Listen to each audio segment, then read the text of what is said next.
Si Idol Double P, ang boses ng katotohanan, kasangga ng lahat, kaibigan siya ng bayan. Si Idol Double P, ipaglalaban ng kalayaan, kanyang ihahayag ang tinig ng mamamayan.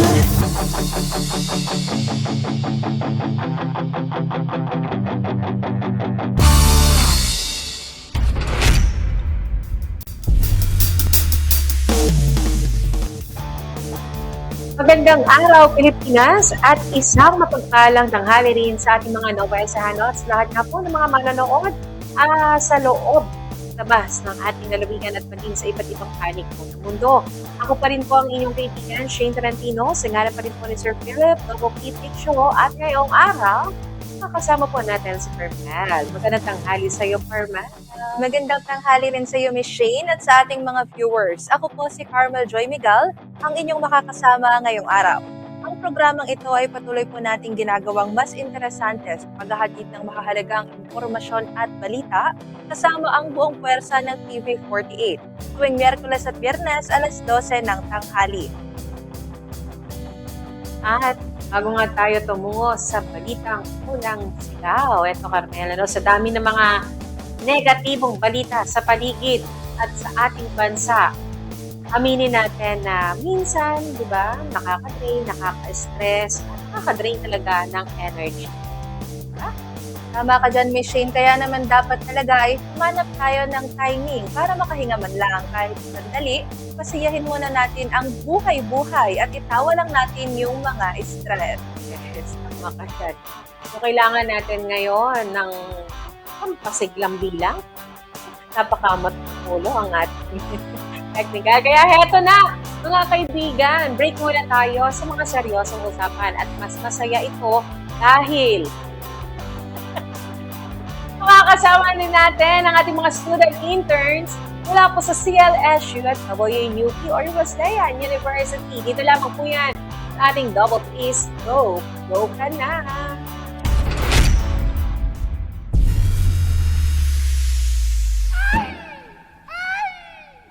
Double P! Joke ka na!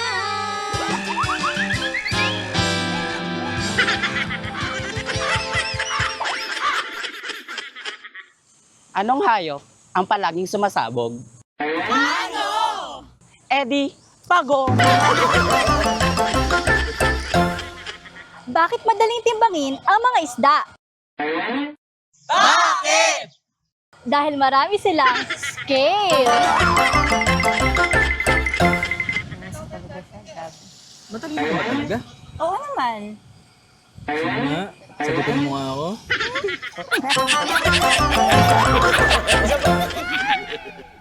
Double P!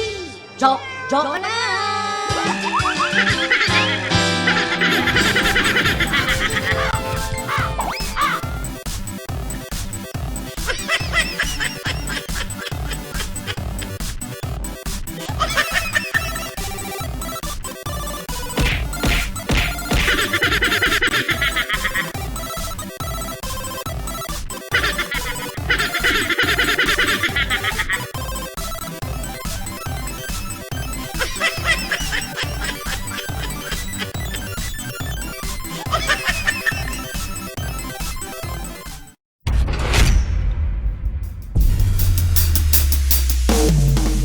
Kabitin ako, Carmel. Ikaw ba, Carmel?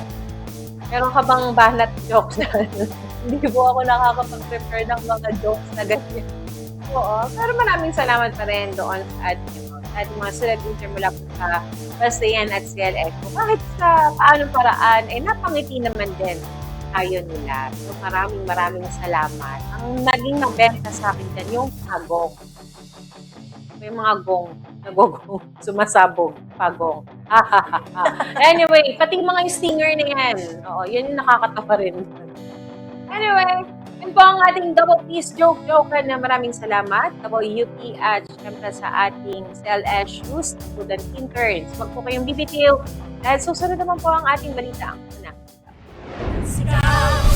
Mula sa bulwagang pambalitaan ng himpilang TV48. Ang mga maiinit na mga balitang nakalap sa loob at labas ng lalawigan ay ihahatid sa inyo ni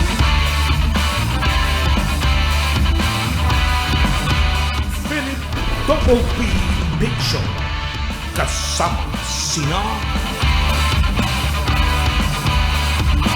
Shane Valentino,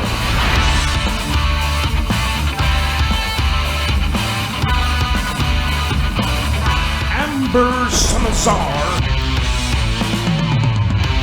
Narito na ang balitang unang sigaw. At sa ulo ng ating mga balita, ERC at PhilReca nagkaisa sa suspension ng disconnection ng kuryente hanggang Hunyo 2026. At sa regional news, drug-free workplace certification, 6 na LGU sa Central Luzon kinilala. At sa balitang lokal, presyo ng karamihang seafood sa Cabanatuan Market stable. Hipon, patuloy ang pagbago-bagong presyo. At sa Bantay Krimen Babala, sensitibong balita. Pulis arestado sa iligal na droga sa Pampanga. At sa viral news, mga kabataang mananaliksik ng FMC NUST, itinampok ang tinig ng mga magsasaka sa international na kumperensya. Sa atin naman pong showbiz roundup, I Love You Han ni Kitty Duterte at Vic Singson sa Boracay, pinaaliwan ng netizens. Kissing photo sa yate, viral. Kasalang Bea Alonso at Vincent Po, purong sulong nga ba dahil sa prenuptial agreement? At walang sugar daddy, Kim Domingo, binasag ang katahimikan. Thai boyfriend ng 3 taon ipinakilala sa publiko. At narito na nga po ang mga balita sa oras na ito. ERC at PhilReca nagkaisa sa suspensyon ng disconnection ng kuryente hanggang June 2026.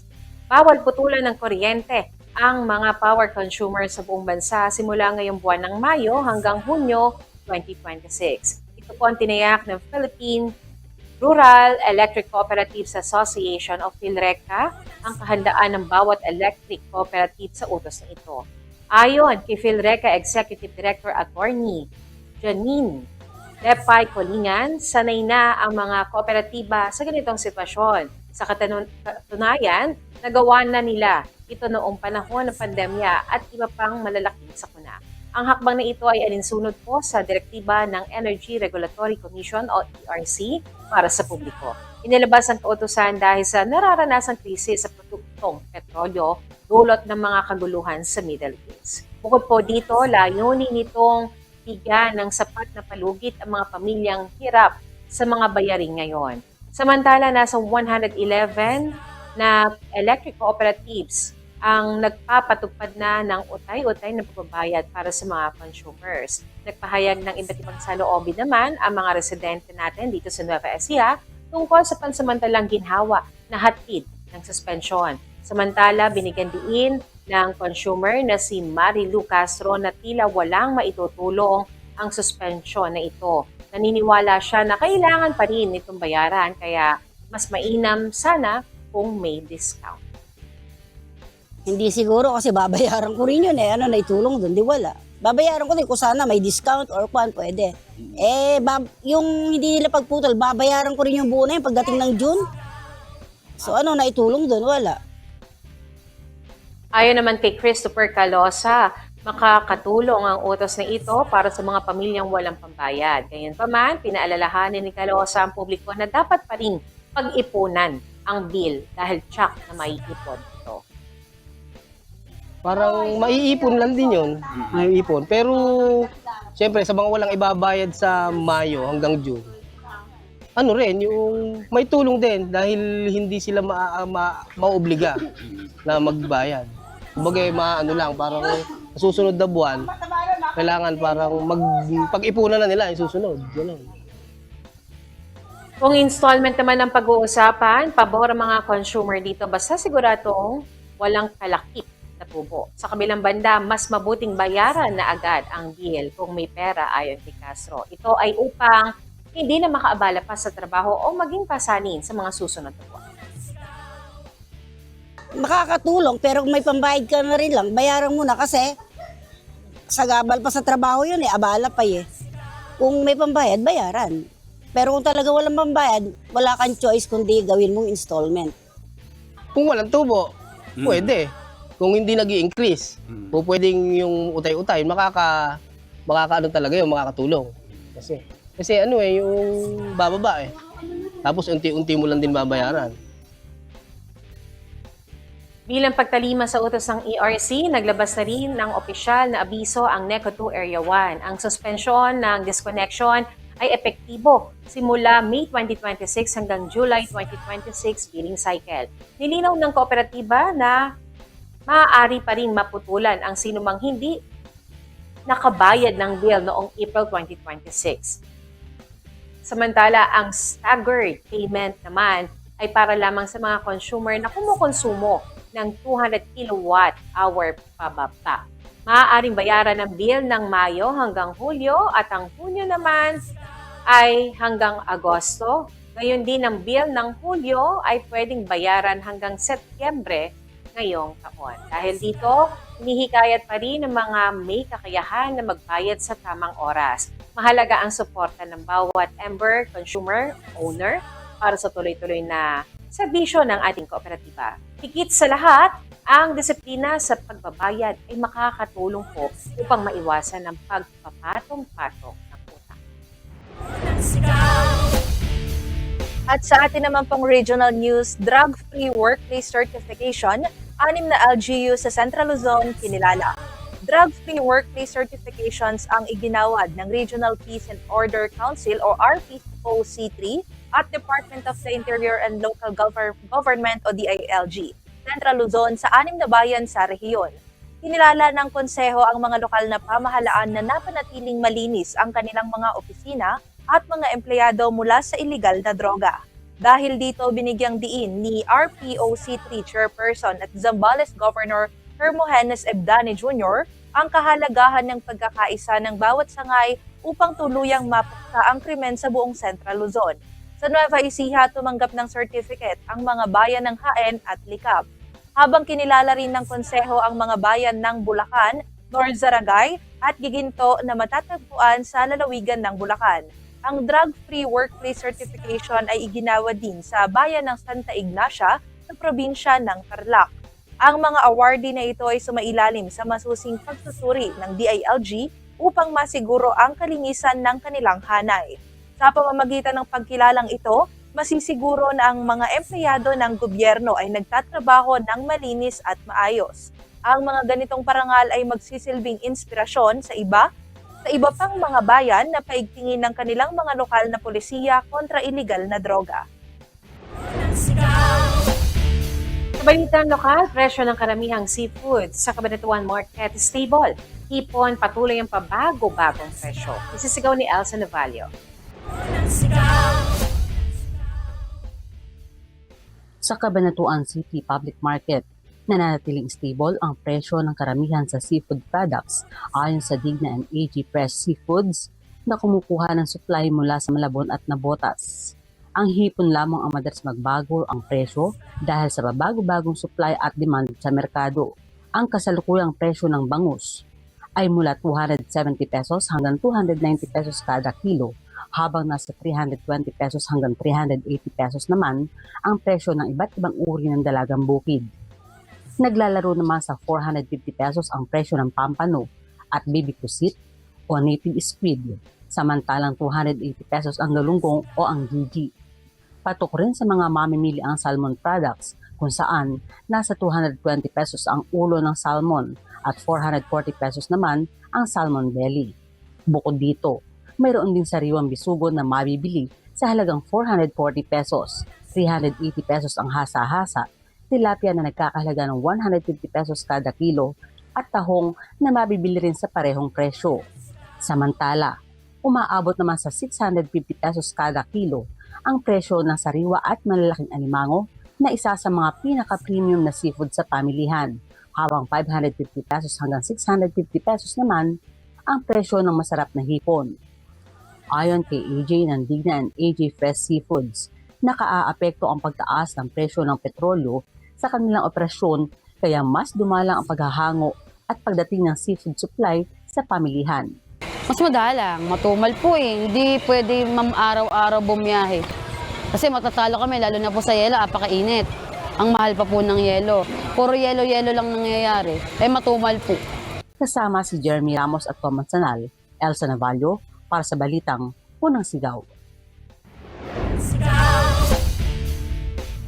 Sa Bantay Krimen, babala po sa mga manonood, kailangan po ng patnubay ng inyong mga anak dahil sensitibong balita po ito. Pulis arestado sa iligal na droga sa Pampanga. Isisigaw ni Clariza de Guzman.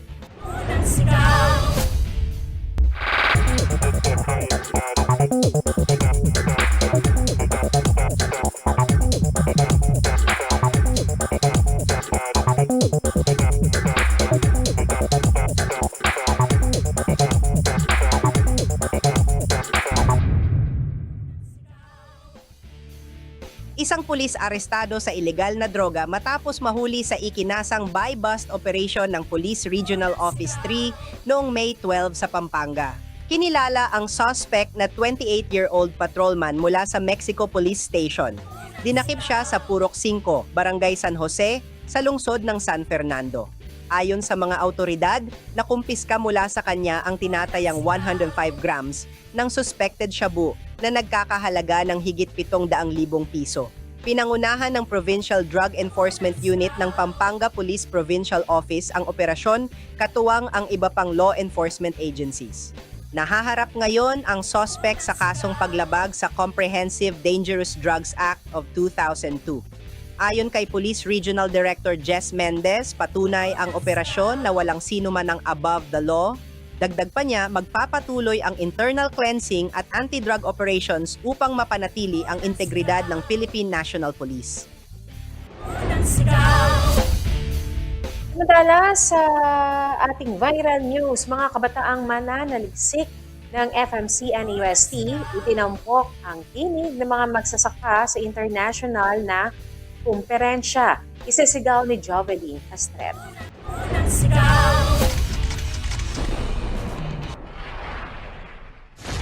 FMC and UST researchers muling nagbigay ng karangalan sa Nueva Ecija matapos kilalanin sa isang international na komperensya. Naiuwi nila ang Best Research Presentation Award sa Panday Kabatiran 2026 First International Multidisciplinary Student Research Conference.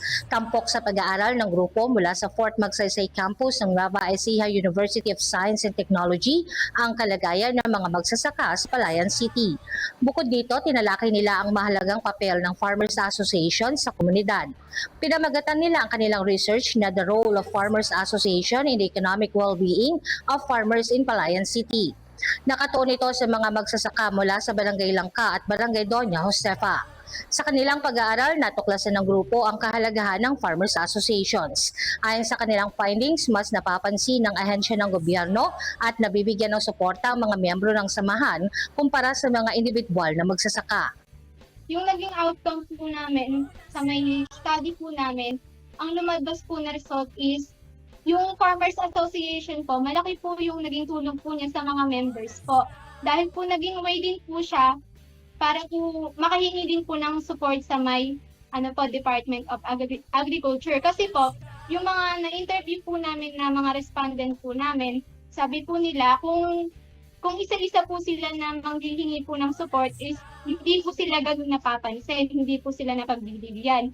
So, malaking tulong po yung Farmers Association dahil po samahan na po nila yon. So, kapag po nanghingi po sila ng suporta or mga modern technology po na kailangan po nila sa farm, mabilis po silang napapansin. Dahil dito nakita ng grupo ang malaking epekto ng organisadong samahan. Nagbibigay ito ng mas maraming oportunidad sa mga magsasaka. Bukod pa rito, mas mabilis silang nakatatanggap ng impormasyon at ayuda para sa mas produktibong paghahanap buhay. Hindi naging madali ang isinagawang pananaliksik ng grupo. Kinailangan nilang bumiyahe sa matataas at liblib na lugar. Kabilang sa kanilang respondents ang mga indigenous peoples tulad ng Aita at Igorot communities. Gayunpaman, naging hamon ng language barrier sa ilang panayam. Mas bihasa kasi sa Ilocano at Sambal ang ilan nilang respondents kaysa Tagalog. Sa kabila nito, nagpatuloy ang grupo sa kanilang misyon. Isa pa po sa mga naging challenge sa amin is kasi po karamihan po ng members po ng Farmers Association po na respondent po namin ay indigenous people. Kasama po yung mga Aitas tsaka po mga Igorots. So, naging challenges po sa amin yung pakikipag-communicate po sa kanila kasi po yung mga matatanda po na may age na po na 50s ay hindi po ganun ka-fluent po sa Tagalog. So, nahirapan po kami dahil may gamit po nila yung salita po ng Ilocano, Sambal. Ayon kina Adelnor Escanio, Jessica Cabiso, Shirley Miranda, Jenny Joy Allen at Sofia Bianca Rivera, naging inspirasyon nila ang hangaring makatulong sa komunidad. Bahagi ng kanilang rekomendasyon ang pagpapatuloy ng Organizational Development Plan para sa mga magsasaka. Nais din nilang magkaroon ng seminar tungkol sa traditional at modern farming methods. Sa pamamagitan nito, umaasa silang mahihikayat ang mas maraming kabataan na pumasok sa agrikultura. Naniniwala silang mahalaga ang papel ng kabataan sa pag-unlad ng sektor ng pagsasaka. Bago tumulong sa malayo, tumulong muna sa sariling komunidad, ani Shirley Miranda. Ibinahagi rin ng grupo ang pasasalamat sa kanilang research advisor na si Rochelle Ann Mata Castillo. Pinasalamatan din nila ang kanilang mentors at campus administrators. Higit sa tropeyo, naging simbolo ng kanilang tagumpay ang pagbibigay boses sa mga magsasaka. Dahil dito napatunayan nilang kayang maging tulay ng tunay na pagbabago ang pananaliksik ng kabataan. Jovelyn Astrero para sa Balitang Unang Sigaw.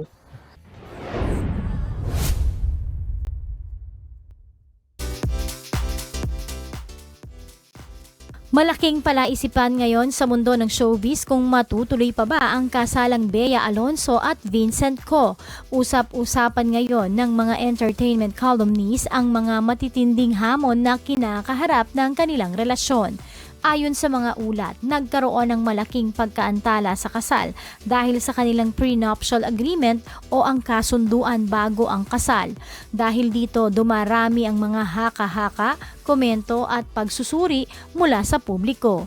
Samantala, nakita namang nasa airport sa Spain ang pamilya ni Bea. Lumipad din patungong Madrid ang matalik na kaibigan niyang si Dimples Romana, kasama ang asawa nito. Kaya ang tanong ng mga netizen, lihim bang itutuloy ang kasalan o pumunta lang doon ang pamilya para damayan ng aktres? Sa kabila ng mga ingay at kontrobersiya, marami pa ring umaasa na malalagpasan ng dalawa ang pagsubok na ito. Patuloy pa ring inaabangan ang mga susunod na pahayag ng magkabilang kampo para sa opisyal na detalye ng kanilang kasal. Formal nang ipinakilala ng aktres na si Kim Domingo ang kanyang Thai boyfriend. Mas lalo pang nagulat ang marami dahil 3 taon na pala silang magkasintahan. Sa pamamagitan ng isang emosyonal at mahabang Facebook post, tuluyan ng binasag ng aktres na si Kim Domingo ang kanyang katahimikan laban sa mga naglalabasang blind items sa internet. Kasabay nito ang pag-post niya ng isang sweet travel photo sa Japan kasama ang kanyang misteryosong Thai boyfriend.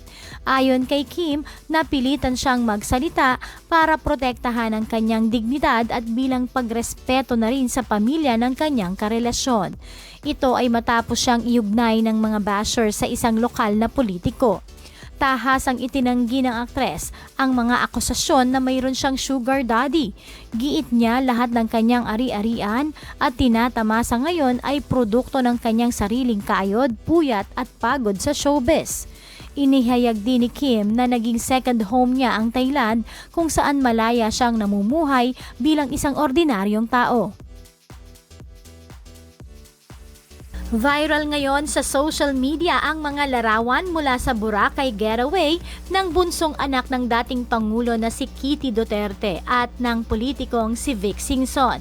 Sa kauna-unahang pagkakataon, nag-post ang apo ni Chavit Singson na si Vic sa kanyang Instagram ng mga litrato kasama ang bunsong anak ni dating Pangulong Rodrigo Duterte at ang pinakaumagaw ng pansin ng mga netizen ang kanilang kissing photo habang karga ni Vic si Kitty sa isang yate.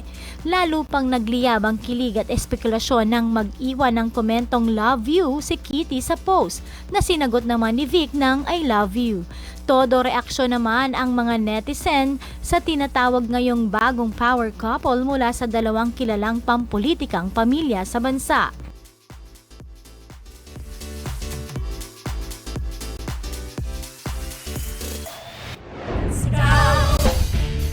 Ilang bahagi ng Palayan City mawawala ng kuryente sa May 20. Nakatakdang dumanas ng 8 oras sa pagkaputol ng daloy ng supply ng kuryente ang ilang barangay at sitio sa lungsod ng Palayan sa darating po na May 20, 2026, araw po ito ng Miyerkules. Batay sa inilabas na abiso, magsisimula ang power interruption sa ganap na 9 o'clock ng umaga at inaasahang magtatagal hanggang 5 o'clock ng hapon. Nagbilang sa mga lugar na mawawala ng supply ay ang buong Aulo, Barangay Aulo, ilang bahagi ng Caballero at Santolan, partikular na sa Pinaltakan, Kalanutan at Karuhatan. Gayon din ang Kasamne at ang subdivision ng Danes. Ang pansamantalang brownout ay bunsod ng isasagawang rehabilitation at revamp ng mga poste at linya sa nasabing lugar. Layunin ng proyektong ito na mas mapatibay at maiayos ang daloy ng kuryente para sa mga residente. Nagpahayag naman ng paalala ang pamunuan na maaaring maibalik ang supply ng kuryente na mas maaga o lumagpas sa itinakdang oras, depende sa bilis at komplikasyon ng gagawing pagsasaayos. Pinapayuhan ng publiko na maghanda at mag-impact ng mga kinakailangang kagamitan bago ang nakatakdang oras ng maintenance. At pagbabasa na nga tayo ng mga mensahe natin mula po sa ating mga taga-subaybay. Unahin na nga natin ang mensahe po mula kay... Yan, galing po kay Rudy Alcaraz. Sana nga po dumating sa tamang oras at mabigyan sana lahat ng magsasaka. Ito po ay matapos pong i-anunsyo ng RCEF Seed Program, ang mga bayan po at lungsod sa Central Luzon na mabibigyan po ng libreng binhi sa batch po ng May 11 to May 15. Ayan nga po, sana po lahat daw po ay mabigyan at payo naman po dito ng RCEF na pumunta po kayo sa inyong mga municipal agriculture office at doon po kayo magpasa ng mga requirements at kung qualified naman po kayo ay siguradong mabibigyan naman po kayo ng binhi. At mensahe galing pa rin kay... Yan, galing naman po kay Susana Domingo. Congratulations, ELJ. Tatak ng scholar ng Nueva Ecija, proud Nueva Ecijano. Oo, ito yung nakamit ng ELJ-MC ang ika-4 na pwesto. Overall ito sa buong bansa po ito. Naging top 4 po sila dito sa top 4 performing school sa March 2026 LEPT kung saan nakakuha sila ng 98.31% na passing rate ang kanilang naitala rito. Kaya congratulations sa pamunuan ng ELJ-MC na pinangangasiwaan po ito ng ating provincial government of Nueva Ecija sa pangunguna po ng ating Governor Oy Matias Umali and Vice Governor Kuya Lemon Umali. Kumbaga, sabi nga ni Ate Susana, tatak scholar. Kumbaga, scholar ng bayan ang tawag dyan dito sa Nueva Ecija. And congratulations sa 58 na mga na ngayon ay guro na nag-take ng board exam. Congratulations sa inyo. Mabuhay po ang scholar ng ating lalawigan. At mensahe pa rin. Galing naman po kay Cheng MMP Pandanan. May warrant na bakit ayaw isuko para magpaliwanag at maipagtanggol ang sarili. Mas pinili nyo protektahan at itago sa Senado. Ngayon, kayo pa ang biktima. Kayo na doon nagsabing may batas, bakit nyo kinupkop? Ito ay opinyon ni Kuya Cheng. binasa lang po natin, pero ito po medyo sensitibo po yung aming sa komento rin natin dahil nga ito'y naganap kagabi, Carmel, dahil nga nagkaroon yata ng putukan din sa loob mismo ng gusali ng Senado dahil nga ito kaugnay sa alitan tungkol sa protective custody ni Senator Bato de la Rosa na di umano'y may warrant arrest daw na nanggaling mula sa ICC. So yan po ang yan po ang kinahinatnan din at kung bakit napakomment po ito si Kuya Cheng sa ating post kagabi. Oh, magulo, Carmel. Parang ang sabi nga ng iba, parang ang nangyayari ngayon sa Senado, pwedeng tutukan na parang Netflix, Oo. Pelikula. Diba? Parang by series, So, dapat tutukan. Anyway, tayo po'y magdasal na sana po ay magkaroon na rin ng pagkakaunawaan, pagkakasunduan, pagkakaisa. Ika nga, dito sa ating bansa. Dahil sobrang gulo na ng ating bansa. Mensahe?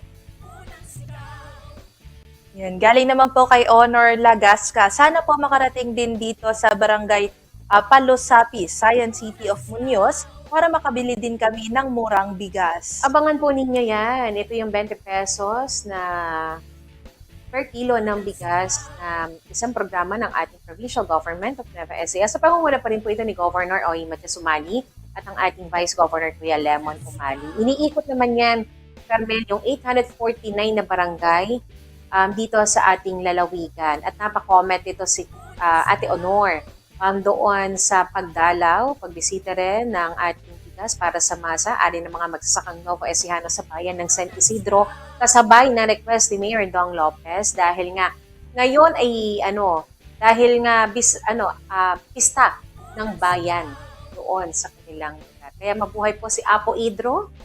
Ayan, ang aming patron dyan sa bayan ng San Isidro at ngayon nga ay float parade nila.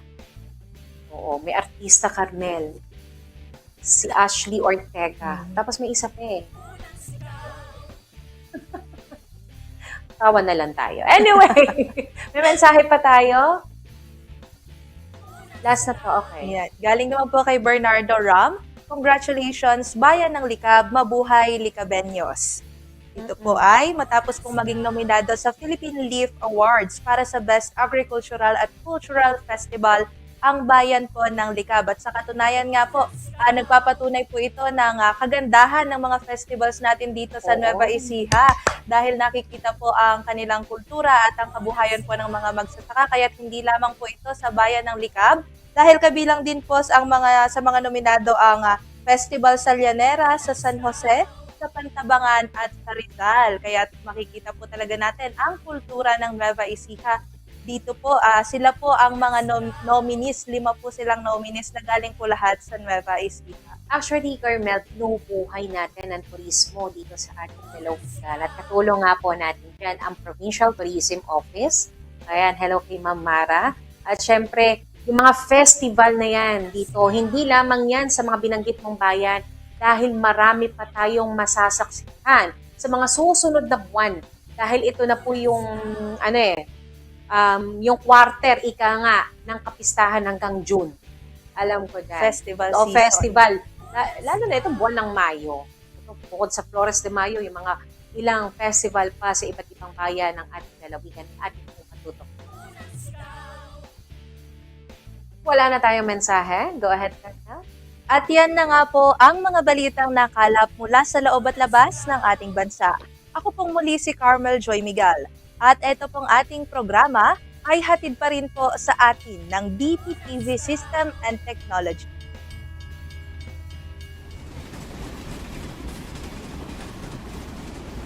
At ako naman po si Shane Talentino, sa ngalan pa rin po ni Sir Philip Double P. Piccio. At nakasama rin po natin sina Jovi, Clariza, Amber, Elsa, ating student intern mula sa WUP at sa LSU, sa ating tag team admin, editors, cameraman, and driver. Sa mga taga-subaybay naman po natin, magkita-kita po tayo muli sa mga susunod na linggo. Mga araw po ito na Miyerkules at Miyerkules. Kami po ang inyong mga kaibigang tagapagbalita at kakwentuhan dito lamang po sa ating programang Double B, love you and happy week.